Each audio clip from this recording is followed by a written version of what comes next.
we live in a world that is just flooded with information, right? And because of that, we are constantly investing our most valuable resource, our attention. So today, we're going to dig into a really important question.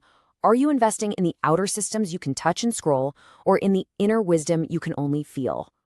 I mean, really think about that. It's the very first moment of your day. Before you've even had a sip of coffee, your hand just automatically reaches for your phone. And right there, you're plugging your fresh, new day energy straight into the digital world. You know that one simple habit? It actually reveals a huge choice we're making all the time. Because that's what it is, isn't it? It's an investment. Every single moment of every day, you are investing your attention, your belief, your energy into something. The real question is, are you doing it on purpose? Or are you just kind of letting it happen on autopilot? So this is the fundamental choice we're facing all day long. Are we putting our, let's call it inner currency, into the external world of apps and algorithms? Or are we investing it back into ourselves, into our own internal capacity for real clarity and that deep sense of knowing? Let's really break down these two powerful forces. So let's look at this like a tale of two very different but very powerful technologies. On one side, you've got what we'll call the outer net, the whole digital universe. And on the other side, you've got the inner eye, which is our own ancient built-in guidance system.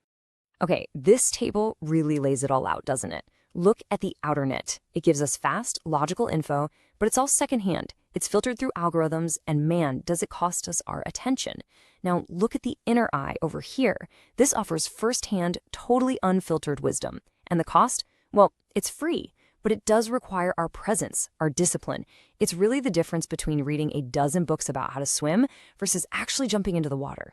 One is just knowledge. The other, that's a real experience. So yeah, the outer net is this incredible digital nervous system we've all built. It is so powerful, it is so fast, and it gives us access to just an insane amount of knowledge. But, and this is a really big but, that knowledge is almost always being filtered and curated for us, usually by algorithms that are driven by profit. And then you have the inner eye. This is the technology that we are all born with. Just think of it as the direct gateway to your intuition, to those gut feelings, those sudden aha moments of clarity. This is the kind of wisdom that doesn't send you notifications, it never shouts for your attention, it only whispers. But what happens when our investment portfolio, so to speak, is totally unbalanced and skewed towards that outer net? Well, there's a very real cost. It's a hidden price that we all pay for living in a world of constant digital noise. Does any of this sound familiar? That scattered focus, getting caught in those endless comparison traps on social media, that feeling of just digital fatigue. These aren't just little side effects. They're the emotional bill that comes due for being hyper-connected 24/7. We're essentially trading our own inner peace for constant outer stimulation.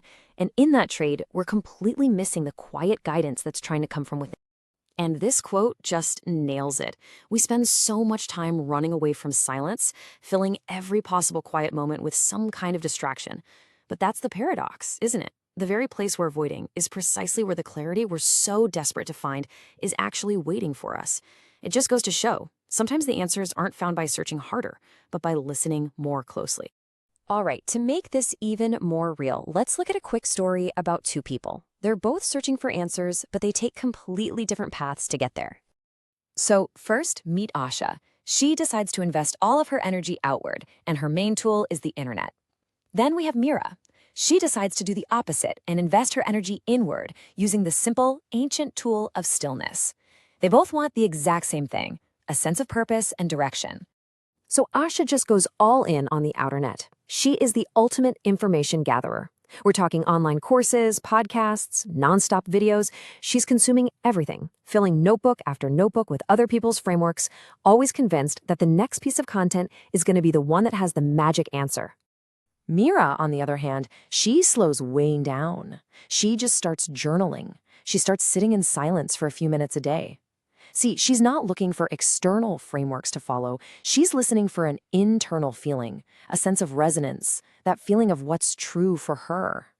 So what was the result of all this? Well, Asha ended up totally buried under a mountain of conflicting information, and she felt more overwhelmed and lost than when she started. Mira, by turning inward, began to feel a real sense of alignment, of being gently guided. And that's the whole point. One downloaded information, the other revealed her own insight. Now look, the goal here isn't to tell you to throw your phone in a lake and go live in a cave. Not at all. It's all about finding a healthy balance, a way for these two worlds to work together. It's about integration, not isolation. So how do we actually do that? Let's get into some practical steps. Okay, here are 4 really simple but super powerful ways you can start to rebalance your inner portfolio. First, be intentional. Before you just start scrolling, pause and ask yourself, why am I doing this? Use tech with a purpose, not just out of habit.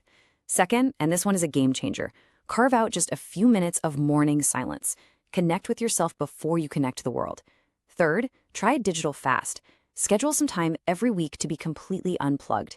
Let your inner compass reset. And finally, number 4, keep an intuition journal. Start writing down those gut feelings, those weird dreams. You'll be amazed when you start to track just how much wisdom you already have access to. Let this one really sink in for a second. Seriously. If the entire internet just vanished tomorrow, what knowledge, what clarity would actually remain with you? How much of your wisdom is truly yours, something you've integrated into who you are, versus something that's just bookmarked on a server somewhere out there? And that really brings us to the ultimate takeaway here. All of these outer systems, as amazing as they are, they're fragile. They can crash. They can be censored. They can go offline. But the wisdom that you cultivate inside yourself, that is permanent. It's the only system you have that is truly yours for life. So, as we wrap this up, the final question is really for you. The most sophisticated, most powerful, and most timeless technology you will ever have access to is already up and running inside your own consciousness. The only question is, are you logged in?